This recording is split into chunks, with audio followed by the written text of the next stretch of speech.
संपूर्णता और उसके स्त्री होने को सार्थकता प्रदान करता है। और माँ का जो स्थान है हमारे समाज में, हमारे परिवार में, वो सर्वोत्कृष्ट है। जैसा कि आपने भी कहा कि वह एक नए जीवन को इस दुनिया में लाती है, उसे बड़ा करती है और इस दौरान वो उसे वही संस्कार और गुण देती है जिससे कि वो इस समाज और इस हमारे देश के लिए काम भी आ सके और सभी तरह से अपनी सार्थकता प्रमाणित कर सके। बिल्कुल, बहुत ही अच्छी बात कही आपने। मैम, इसके बाद हम आपसे पूछना चाहेंगे, बच्चे को जन्म देने के लिए सबसे अच्छी उम्र या कौन सी सही उम्र होती है? बच्चे को जन्म देने की जो सबसे सही उम्र होती है वह जिसमें कि जो महिला है, युवा स्त्री है, उसका स्वयं का स्वास्थ्य जो है उचित हो। इसके अलावा अगर हम उसको वैज्ञानिक रूप से देखते हैं तो महिला को बच्चे जन्म देने की सबसे सही उम्र 18 वर्ष से लेकर के 27-28 वर्ष तक की आयु हम लोग इस डॉक्टर वी फाउंड इट, हम ये जानते हैं कि ये उम्र में सबसे सही तरह से प्रेगनेंसी को महिला कैरी कर सकती है। बिल्कुल, वाकई में माँ बनना एक औरत के लिए सौभाग्य की बात तो है ही है, लेकिन जरा सी अगर लापरवाही कर दें तो माँ और शिशु की सेहत पर बेहतर फर्क पड़ सकता है, उसकी सेहत खराब हो सकती है। तो हाल ही में WHO की रिपोर्ट के अनुसार एक बात का खुलासा हुआ है कि बच्चे के जन्म के साथ हर 5 मिनट में भारतीय माँ की मौत होती है, क्योंकि हम जागरूक नहीं हैं और जागरूक होना हमारे लिए बहुत ज़रूरी है। तो इसके बाद मैं पूछना चाहूँगी मैम आपसे कि महिलाओं के लिए सावधानियाँ रखनी चाहिए और कौन कौन से चेकअप उनको करवाना हर महीने ज़रूरी होता है? ये बहुत ही अच्छा प्रश्न है। इसे आपने WHO के मॉर्टेलिटी, मैटरनल मॉर्टेलिटी से रिलेटेड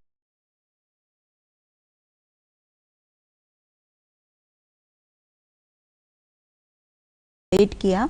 ये इसको और भी सार्थकता प्रदान करता है। जब भी गर्भावस्था या गर्भ रखने का जो भी कपल है वो अगर प्लान करता है, कहते हैं प्री प्लान प्रेगनेंसी और प्री नेटल चेकअप्स।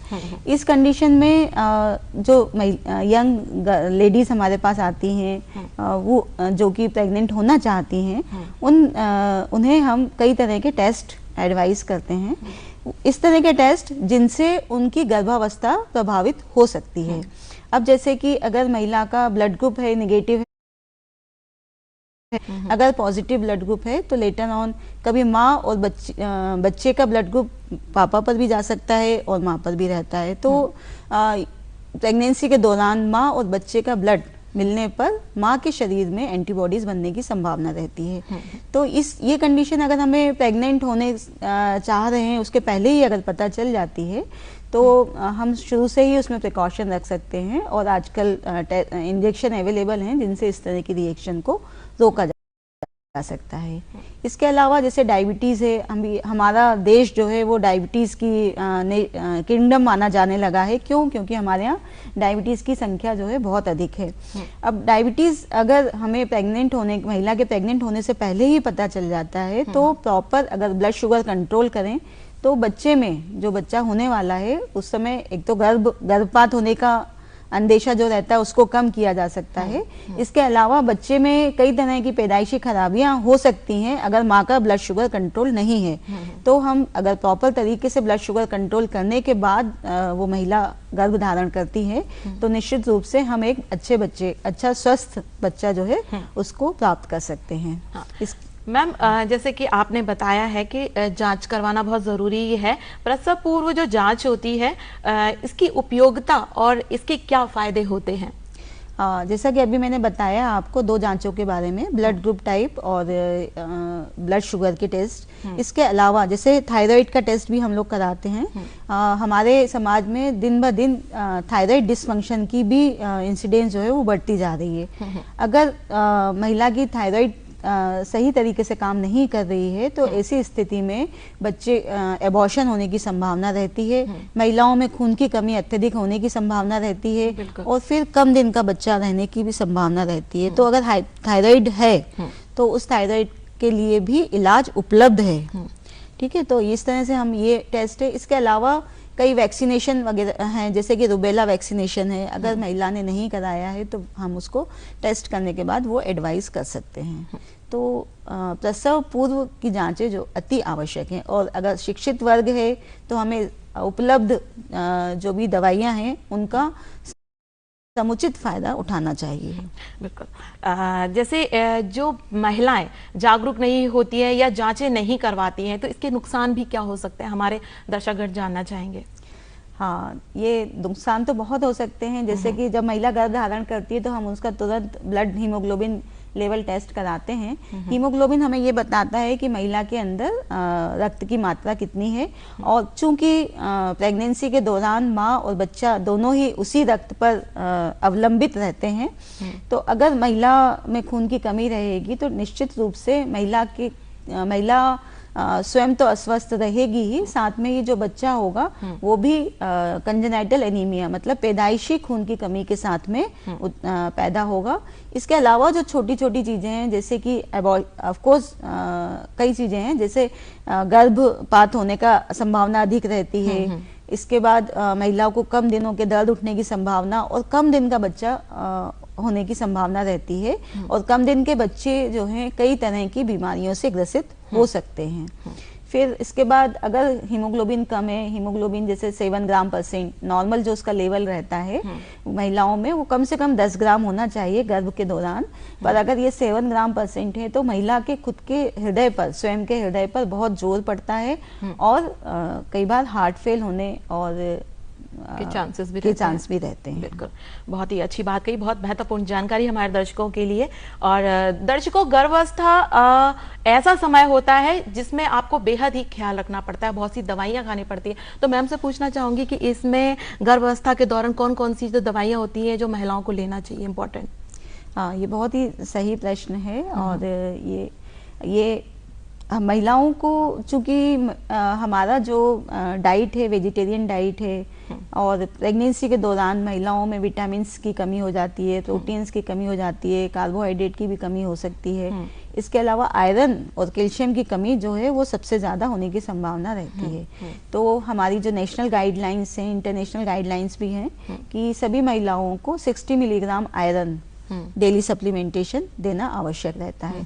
और ये 60 मिलीग्राम आयरन, अगर महिला ज़्यादा उसमें रक्त की कमी है तो उसको हम 100 मिलीग्राम रोज भी दे सकते हैं। और ये पहले तो 3 महीने तक देने की का विचार था, लेकिन इसको पूरे 9 मंथ कंटिन्यू किया जा सकता है आयरन। इसके बाद एक और दवाई है फॉलिक एसिड।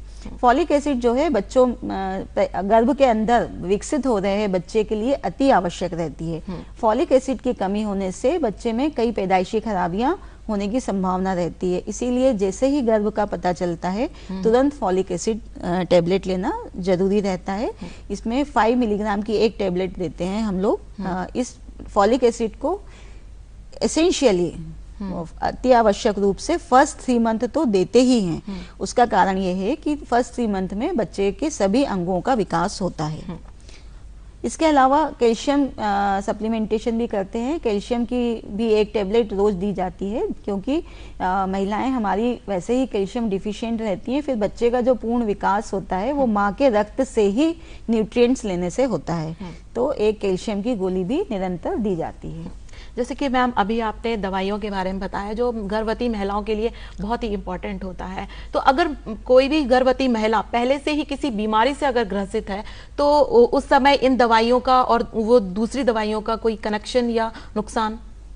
वैसे तो अगर महिला किसी और बीमारी से ग्रस्त है तो निश्चित रूप से वो किसी ना किसी चिकित्सक को दिखा ही रही होगी, तभी ये जानकारी में आया कि वो बीमारी से ग्रस्त है।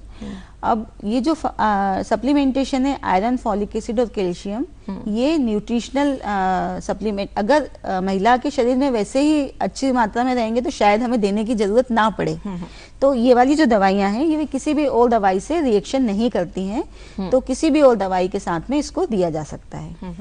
बहुत ही अच्छी बात कही कि दर्शकों, अगर शरीर में खून की कमी हो जाती है तो उस दौरान बहुत ही खतरनाक होता है। अगर महिलाओं में, गर्भवती महिलाओं में अगर ऐसी स्थिति में खून की कमी हो जाए तो बहुत ज्यादा नुकसान हो सकता है। तो मैम से पूछना चाहूंगी कि जो महिलाएं लापरवाही करती हैं अपने खाने पीने को लेकर, अपने आयरन की टैबलेट्स या, तो उन महिलाओं को क्या दिक्कत हो सकती है? दिक्कतें तो बहुत हैं। महिलाएं खाने पीने में भी अपना ध्यान नहीं रखती हैं। इसके बाद जो चिकित्सक उन्हें आयरन, कैल्शियम और फॉलिक एसिड की टैबलेट बताते हैं, वो उनको भी लेने में लापरवाही करती हैं। और उसका कारण ये भी हो सकता है कि प्रेगनेंसी में हार्मोन्स चेंज की वजह से महिलाओं में उल्टी होने की वो रहती है, टेंडेंसी रहती है।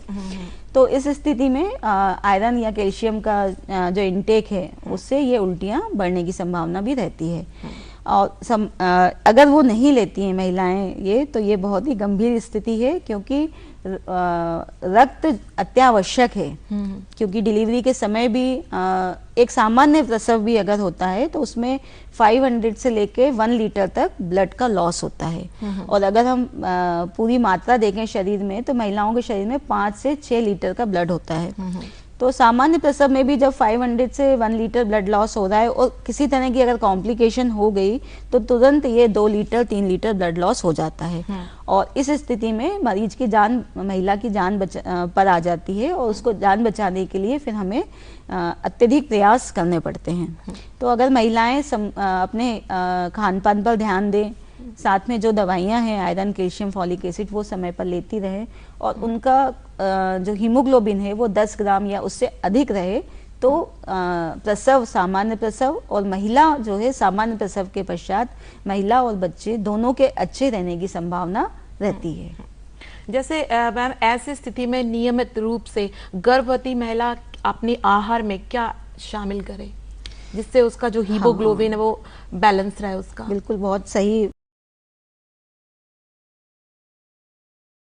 प्रश्न है। खाने में हमारी महिलाएं पीछे रहती हैं, सभी हम लोग जानते हैं। और इसमें समुचित मात्रा में प्रोटीन्स और विटामिन्स और आयरन मिलना अति आवश्यक है। अब अगर हम अपना महिलाएं किस तरह से ले सकती हैं? अगर वो नॉन वेजिटेरियन है तो वो अंडा ले सकती हैं, बाकी नॉन वेज जो भी है, मांस, मछली, वो ले सकती हैं। वेजिटेरियन डाइट में दालें, पनीर और दूध, ये जो सोर्स हैं वो हमें प्रोटीन को देते हैं। तो प्रोटीन सफिशिएंट मात्रा में लेने के लिए कम से कम 1 कटोरी दाल सुबह, 1 कटोरी दाल, सभी तरह की दालें, कोई पर्टिकुलर दाल नहीं, सभी तरह की दालें वो ले सकती हैं अलग अलग समय पर। और इसके अलावा 1 गिलास दूध अगर वो लेती हैं सुबह शाम, तो ये उनकी प्रोटीन्स और साथ ही कैल्शियम की भी जो आवश्यकता है उसको देने का, प्रॉपर डाइट देने का काम करता है, प्रॉपर डाइट करता है। बिल्कुल। जैसे मैम पूछना चाहूंगी, गर्भवती महिलाओं को नियमित रूप से चेकअप करवाना क्यों जरूरी है? क्यों करवाएं वो नियमित रूप से चेकअप? बिल्कुल सही है, क्योंकि अक्सर महिलाएं हमारे पास आती हैं कि हमें तो कोई परेशानी थी ही नहीं, तो हम क्यों आते? बिल्कुल, है ना। तो चेकअप, जैसा मैंने पहले भी कहा कि इवन गर्भ ठहरने से पहले ही कुछ एक चेकअप ऐसे होते हैं जो किए जा सकते हैं, जिससे उस तरह की, किसी तरह की अगर बीमारी है उसको गर्भ होने से पहले ही या तो उसको पहचान लिया जाए और या फिर उसको कंट्रोल कर लिया जाए। इसके लिए आवश्यक रहता है। गर्भ ठहरने के बाद कई तरह की जांचें हैं जो दिखाना चाहिए चिकित्सक को।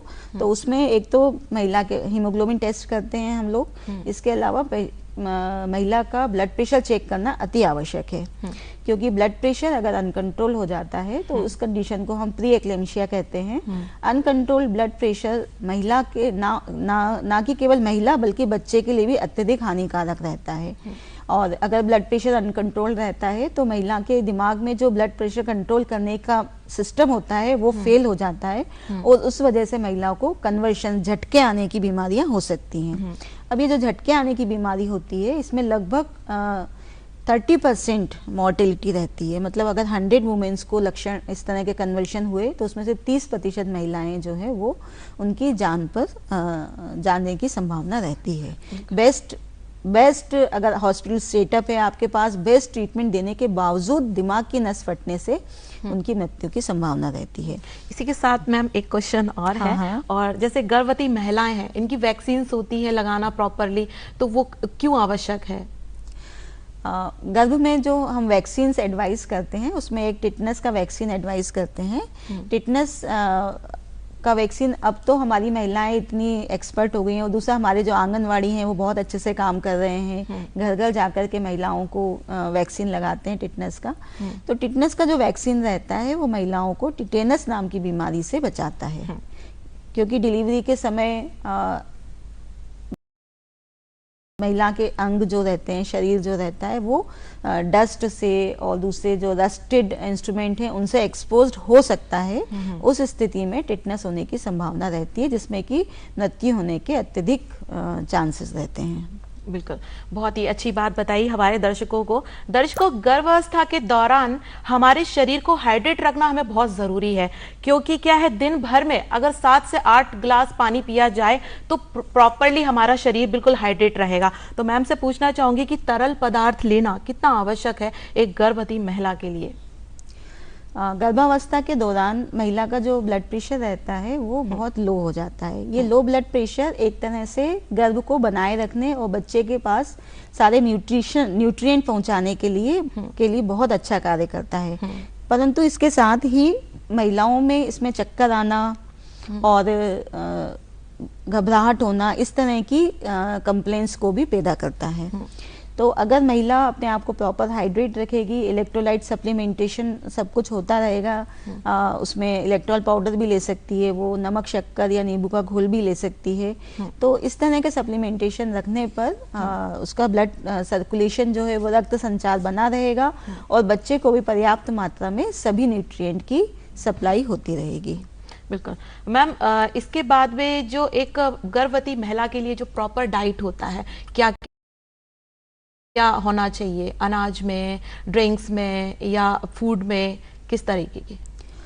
गर्भवती महिला का न्यूट्रिशनल जो फूड है वो उसमें सभी चीज़ें होना चाहिए, सभी कुछ आवश्यक है।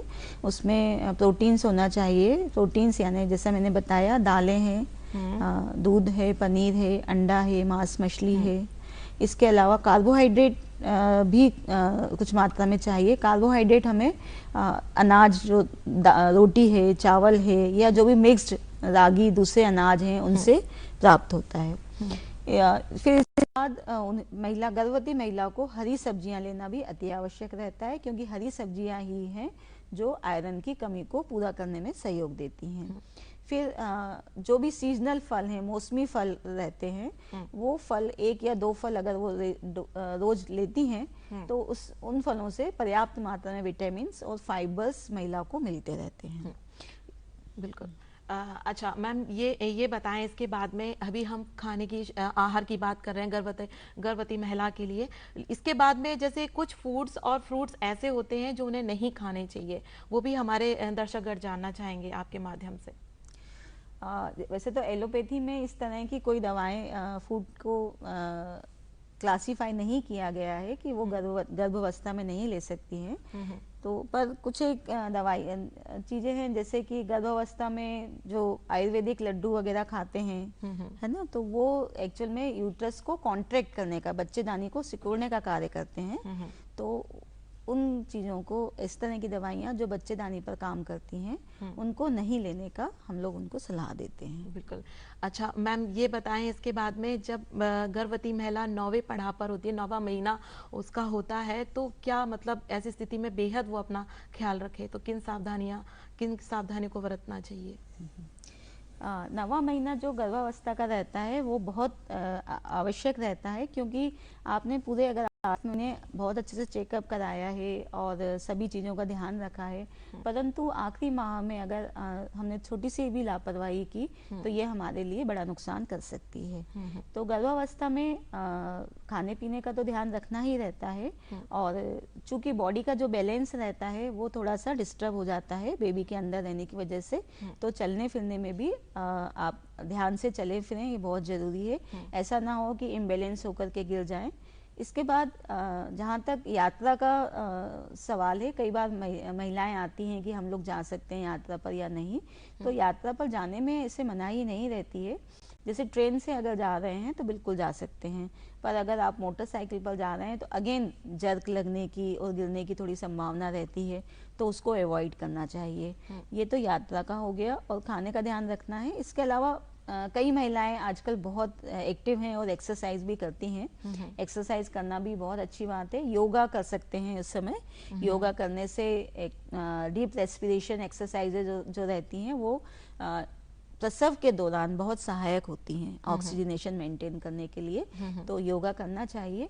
और इस तरह की एक्सरसाइज जैसे कि स्विमिंग है या राइडिंग है, ऐसी एक्सरसाइज जिसमें कि इंट्रा एब्डोमिनल प्रेशर बढ़ने की संभावना रहती है, उन एक्सरसाइज को हम लोग अवॉइड करने का कहते हैं। या फिर महिला की धड़कन उस पर्टिकुलर एक्सरसाइज से बढ़ जाती है तो उसको भी नहीं करना चाहिए। बिल्कुल, बहुत ही अच्छी बात कही कि वाकई प्रेगनेंसी के दौरान महिलाओं के शरीर में काफ़ी बदलाव होता है, लेकिन अच्छी अच्छी एक्टिविटी करने से वो स्वस्थ रह सकती है और उसका शिशु भी स्वस्थ रह सकता है।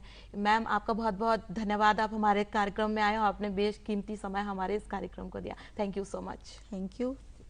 दर्शकों, गर्भावस्था औरत का श्रृंगार होता है, कुदरत का दिया हुआ सबसे खूबसूरत उपहार होता है। इस पे मुझे उम्मीद है कि ये आपको कार्यक्रम जरूर पसंद आया होगा। हमारे जो यहाँ पर मेहमान हैं स्त्री रोग विशेषज्ञ द्वारा, उनके द्वारा आपने जानकारी प्राप्त की होगी और मुझे उम्मीद है कि जरूर आप अमल करेंगे। इसी के साथ उषा राजावत को अब आज्ञा दें, फिर मुलाकात करेंगे। तब तक के लिए नमस्कार, जय हिंद।